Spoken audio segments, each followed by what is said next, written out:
The titular club faced off against the Sons of Anarchy in last week's episode of Mayans MC Season 4, Dialogue with the Mirror.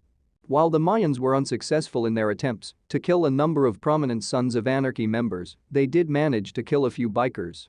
However, Easy Reyes killed his ex-girlfriend, Gaby, to protect his brother after she swore to turn him in for shooting a security guard during their escape.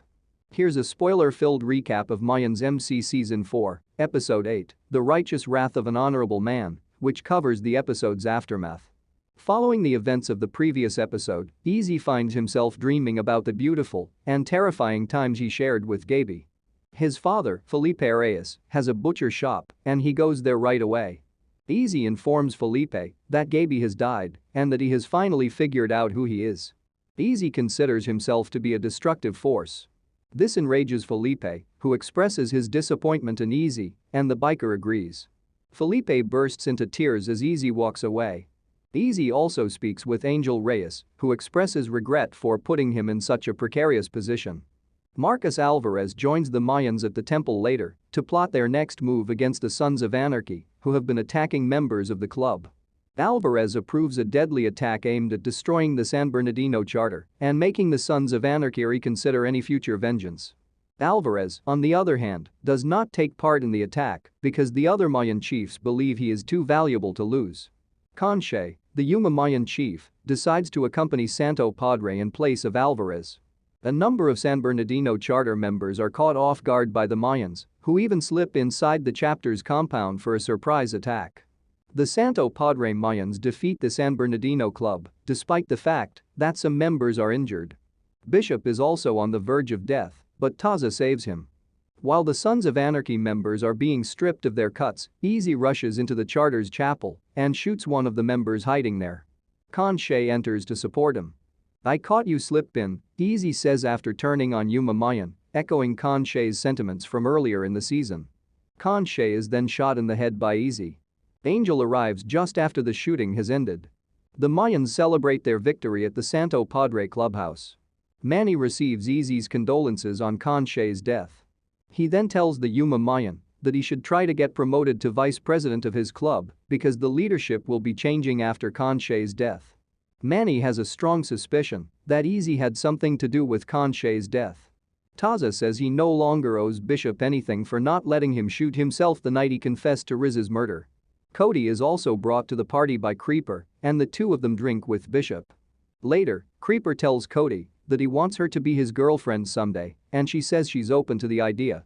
The conflict between the Sons of Anarchy and the Mayans has repercussions for Jess, who gave Terry, a member of the San Bernardino Sons of Anarchy, the cut that started the fight. Jess is ambushed by Jasmine, who yells at her about how Terry was shot during the Mayan attack in the previous episode. As a result of the attack, Terry's sponsor has apparently returned, and everyone is terrified of him. It's unclear exactly who he is. Jazz refuses to leave Terry because of his poor conduct, as Jess advises. Instead, Jazz threatens Jess, informing her that if she doesn't do exactly what the Sons of Anarchy want, she'll reveal how she sold out the Mayans.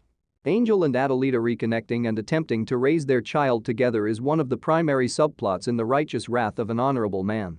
Adelita expresses her dissatisfaction with her baby's inability to breastfeed, and she soon admits to feeling broken as a result of all the awful things she's done and that have occurred to her.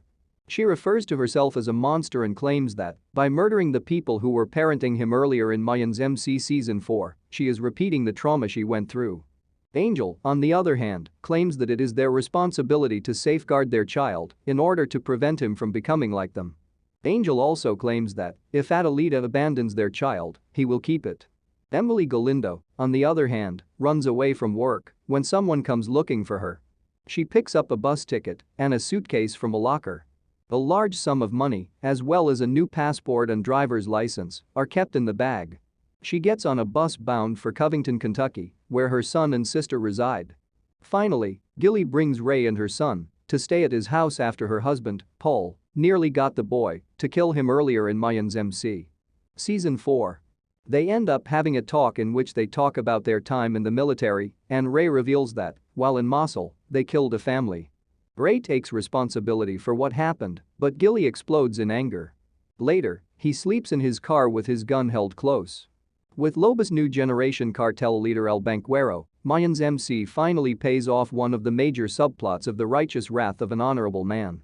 El Banquero's mother dies at the start of the episode.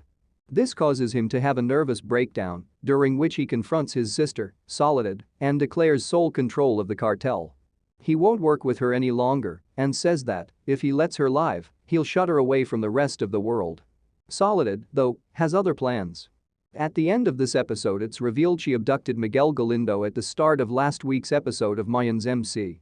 As the episode ends, Soledad says the two of them need to talk, foreshadowing an alliance between the two.